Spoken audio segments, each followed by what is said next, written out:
Hi everyone, this is Dr. Akash Mangukia and welcome back to my channel.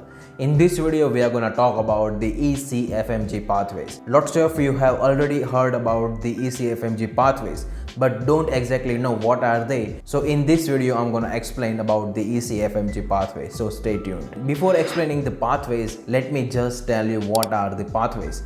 You will need a pathway in order to get the ECFMG certification. You have to choose one pathway from the 6 pathway that I'm gonna tell you about in this video. You have to choose ECFMG pathway in order to get the certification. So before you start your USMLE journey, please learn about the USMLE pathway because it's really important. It can impact your future. So listen carefully. So without this ECFMG pathway, you cannot apply into match. If you cannot apply into match, you cannot get into the residency. So these pathways are really important. So we are going to start off with the first pathway. So the first pathway is that you are already licensed to practice medicine in another country. You have a license to practice medicine in your home country. If you don't have any license to any country, you can move forward to pathway number 2. So the pathway number 2 is that you have already passed objective structured clinical examination, which is your OSCE, for medical licensure administered by the acceptable medical school. It basically means that you have passed your PLEB 1 and PLEB 2 and you have cleared your OSCEs. So if you have completed your USMLE 1 and USMLE 2, in addition to that you have PLEB 1, PLEB 2 and OSCEs, you can move forward with pathway 2 for your certification. Now third pathway is that your medical school accredited by agency recognized by World Federation for Medical Education, which is WFME. If your medical school is already accredited to WFME, you don't have to get licensed from any other country. You can directly go on to apply for your certification directly from pathway 3. If your medical school is not accredited with WFME, you have to go from pathway 1 or pathway 2. So make sure that if you are applying from pathway 3, then your medical school is already accredited to WFME, and this WFME rule will be implemented from 2024 compulsory. So your medical school have to accredit with WFME in order to pursue your match. So this is really important. So before you choose your medical school, make sure that your medical school is WFME accredited.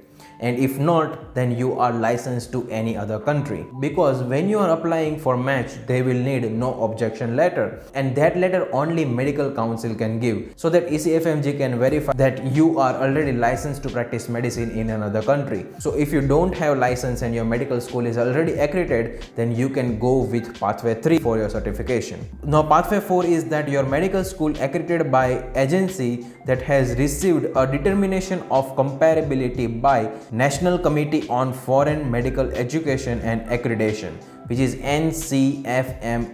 I'm not sure that which college comes under this.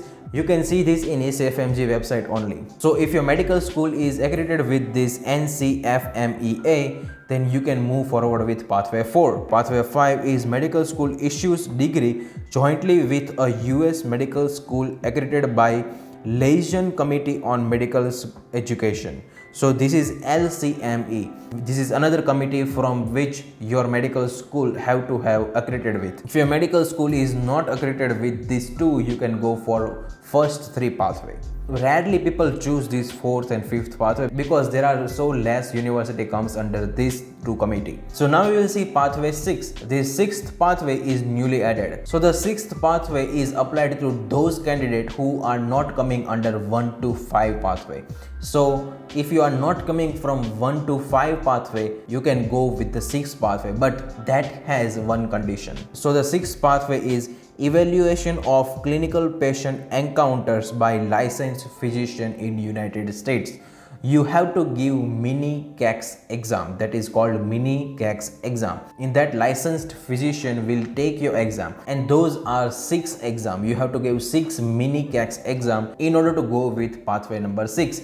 In this, licensed physician of United States, he or she will take your physical examination or your clinical skill exam, and if they pass you on those exams, you can go with pathway number 6. So this 6th pathway, it is applied to only those candidates who are not coming under 1 to 5.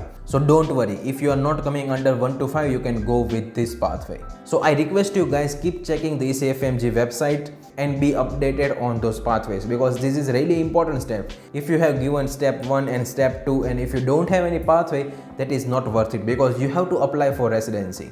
So you have to have pathway in order to be in the residency. So that's it for this ECFMG pathways. If you like this video, then please hit the like button and subscribe to this channel right now. And I will see you in the next video. Until then, stay safe. Bye bye.